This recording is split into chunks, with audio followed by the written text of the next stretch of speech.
बेटा हम लोग बात कर रहे थे द्विघात समीकरण की, तो कल हमने थोड़ा बेसिक नॉलेज दिया था। आज हम लोग देखेंगे द्विघात समीकरण को हल कैसे किया जाता है, ठीक है ना। तो गुणनखंड विधि से हमने क्या दिया था, एक एग्जाम्पल आप लोगों को दिया था।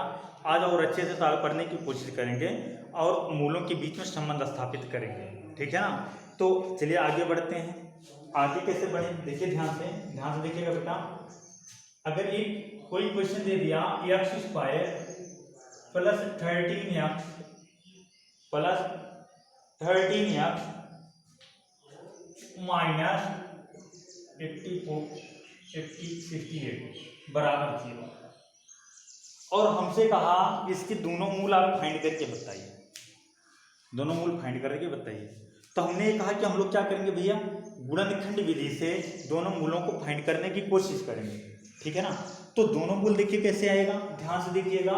दोनों मूल कैसे आएगा, सबसे पहले हम बाहर देखिए 1 लिखा है, तो एक काम करना नहीं भूलेंगे, बाहर का मल्टीप्लाई, तो 68 आ गया, 68 आ गया। फिर हम लोग क्या करेंगे, अंदर वाला देखेंगे, अंदर वाला कितना है, 13 है ना। तो दो संख्या हमको ऐसी चूज करनी है, दो संख्या ऐसी चूज करनी है जिसका मल्टीप्लाई 68 आए और एडिशन कितना है, 13 है। तो हमने अच्छा -68 है, ठीक है ना, क्योंकि हम माइनस लगाए। तो हमने संख्या चूज किया 17 - 4। अगर 17 में से 4 को घटाएंगे 13 आएगा, और 17 जो ऊपर कितना होता है, 68 होता है। तो लिख लेते हैं x² 17, 13 को लिख सकते हैं 17 - 4x -68 बराबर 0। तो चलिए x² plus 17x minus 4x -68 बराबर 0, राइट। तो बेटा इन दोनों में कॉमन क्या, इन दोनों में कॉमन क्या मिल रहा है, x कॉमन मिल रहा है, तो x प्लस 17। और इन दोनों में क्या कॉमन मिल रहा है, -4, तो -4 जैसे आपने कॉमन लिया क्या बचा, x, इसका भी साइन बदलेगा, 4 से भाग दोगे 17 आएगा। तो एक ब्रैकेट में आया कितना, x प्लस 17, और अगले ब्रैकेट में कितना है, x -4। एक में आया x प्लस 17 और एक में क्या है, x -4 बराबर 0। एक बार इतना बराबर 0, x बराबर x प्लस 17 बराबर 0, और एक बार कितना, x -4 बराबर 0। तो एक x बराबर कितना मिल गया, 17 और -17, और एक x बराबर मिल गया 4, ठीक है ना। तो पहले को हम लोग क्या बोलेंगे, अल्फा, पहले को बोलेंगे हम लोग अल्फा। अल्फा बराबर कितना, -17, बीटा बराबर कितना, -4, ठीक है ना। बीटा बराबर -4 नहीं सॉरी +4, बीटा बराबर +4। चलिए अब हम लोग क्या करते हैं, यहां पे गुणांकों के बीच में संबंध स्थापित करने की कोशिश करते हैं। देखिए क्या आता है संबंध स्थापित करने के बाद, ठीक है ना। संबंध स्थापित करके देख लेते हैं क्या आता है। तो अगर हम देखें कहानी, अगर यहां से हम स्टार्ट करें, तो ए अल्फा है और ए बीटा, यानी जो ये 17 था, एक x की वैल्यू अल्फा है, क्योंकि x बराबर -17 और अल्फा बराबर -17, तो x बराबर अल्फा, एक x बराबर अल्फा मिला,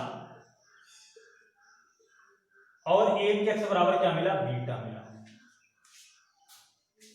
तो बेटा इन दोनों को हम ट्रांसफर कर लेते हैं और मल्टीप्लाई कर लेते हैं, तो x माइनस अल्फा और x माइनस बीटा बराबर, अच्छा सुनो पहले, सुनो रुक जाओ।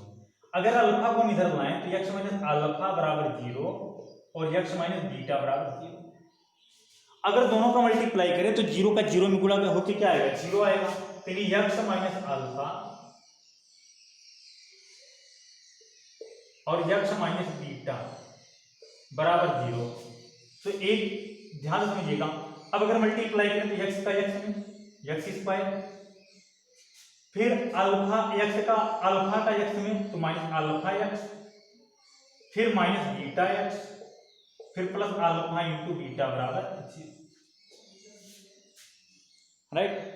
तो बेटा अगर हम देखें तो एक्स स्क्वायर माइनस कॉमन ले लीजिए तो alpha plus beta into x और प्लस अल्फा इंटू बीटा बराबर, ठीक है ना। ये क्या हो गया, हमारा फार्मूला हो गया द्विघात समीकरण बनाने का।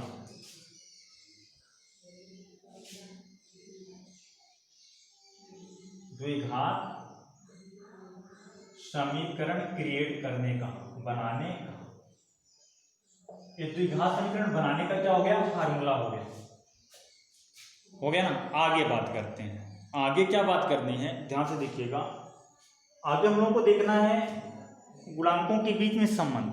तो हमने व्यापक समीकरण आप लोगों को बताया था, व्यापक समीकरण बताया था ax plus by plus c बराबर 0। अब हम अगर तुलना करने वाले हैं ax square plus bx plus c बराबर 0। अब देखो अगर हम तुलना करें तो x स्क्वायर के बगल यहाँ एक बैठा है और यहाँ a बैठा है, किसी एक का गुणांक हमको इक्वल करना है। तो अगर इसका गुणांक इक्वल करेंगे तो a से डिवाइड करेंगे तो x square plus b upon ax plus c upon a बराबर 0। चलिए x स्क्वायर के बगल 1 1 है बराबर है। अब x के बगल में क्या है, माइनस अल्फा प्लस बीटा बराबर b बाई ए। तो अल्फा प्लस बीटा बराबर कितना, माइनस b बाई ए। ठीक, अच्छा अगला alpha into beta c by A. क्यों, एक कांस्टेंट है, ये भी कांस्टेंट है, ठीक है ना। तो अगर और भाषा में हम लोग लिखना चाहें, और अच्छे से अगर लिखना चाहें तो इसको बोलते हैं मूलों का योगफल।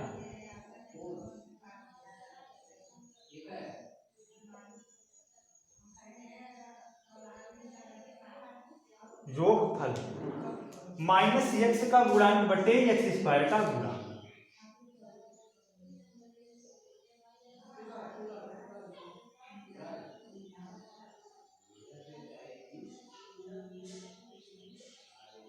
ठीक, और मूल इसको बोला जाता है मूलों का गुणनफल,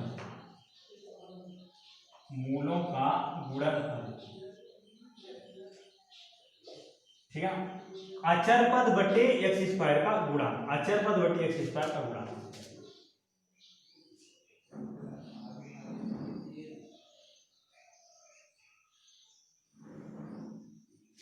अचर पद बटे एक्स स्क्वायर का गुणांक, ठीक है ना।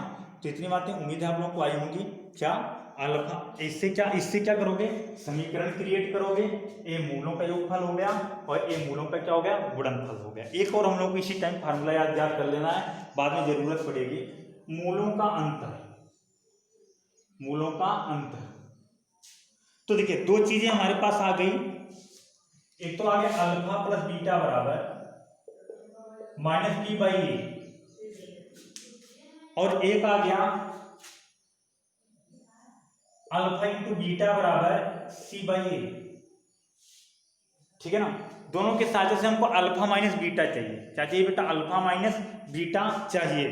तो देखिए कैसे आएगा, ए अल्फा प्लस बीटा है ना, तो इसका स्क्वायर कर देते हैं। ये समीकरण 1 हो गया और ये समीकरण 2 हो गया। तो समीकरण 1 का वर्ग कर देंगे,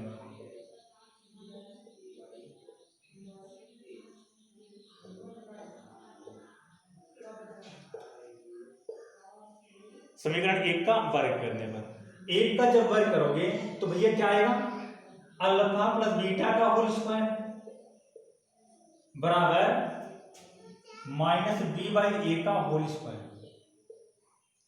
तो ये निकल गया अल्फा स्क्वायर, अगर इसको स्पेंड करते हो, plus beta square plus 2 alpha into beta बराबर बी स्क्वायर अपान ए स्क्वायर। ठीक, तो हमको क्या करना, माइनस निकालना है, इससे माइनस वाला फार्मूला बनाएंगे। Alpha square plus beta square minus 2 alpha into beta हमने जोड़ा, घटाया तो 2 जोड़ेंगे तो 4 हो गया।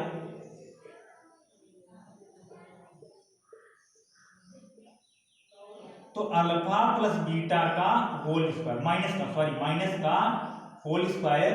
और एक ये देखो बेटा, अल्फा इंटू बीटा की वैल्यू हमको पता है सी बाई ए, तो 4 सी बाई ए।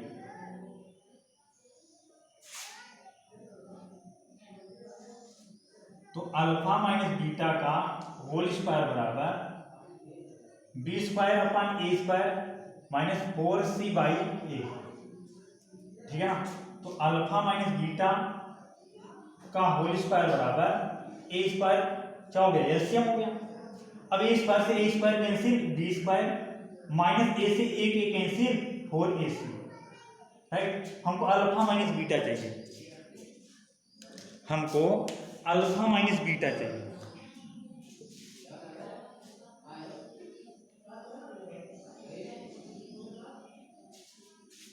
यहां से अगर हम स्क्वायर हटाएंगे तो इधर वर्गमूल लगेगा,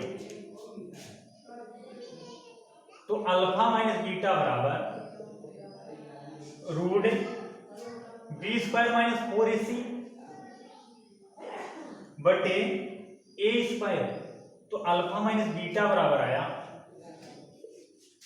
रूट में बी स्क्वायर माइनस 4ac बटे में ए, ये आया अल्फा माइनस बीटा, ठीक है ना। ये हमारा क्या आ गया, अल्फा माइनस बीटा आ गया, नोट कीजिए।